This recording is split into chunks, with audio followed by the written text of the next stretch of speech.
Friends, இப்பொழுது கடைகளில் vegetable holder விற்பனையாகிறது. இதை வைத்து நாம் காய்கறிகள் நறுக்கும்போது நமக்கு மிக எளிமையாக இருக்கும். இது இப்படி சிறியதாக இருந்தாலும் ஷார்ப்பான ஊசிகள் கொண்டு இருக்கும்.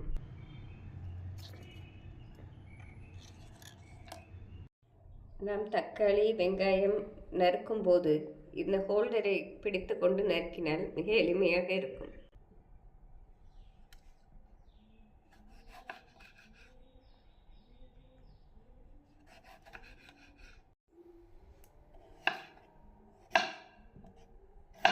நாம் வெங்காயம் மிக விரைவில் வெட்ட வேண்டும் என்றால் இந்த ஹோல்டரை உபயோகித்து வெட்டினோம் விரைவில் வெட்டிவிடலாம். இது நமக்கு சேஃப்டியாகவும் இருப்பதால் இதை உபயோகப்படுத்துவது நமக்கு பயனுள்ளதாகவே இருக்கும். கேரட் போன்ற காய்கறிகளை வெட்டுவதற்கும் இது மிக உபயோகமாக இருக்கும். அதிக நபர்கள் உள்ள வீட்டில் கேரட் காய்கறிகள் அதிகம் நறுக்கும் போது நாம் இதை உபயோகப்படுத்தும் போது மிக எளிதாக நறுக்கிவிடலாம்.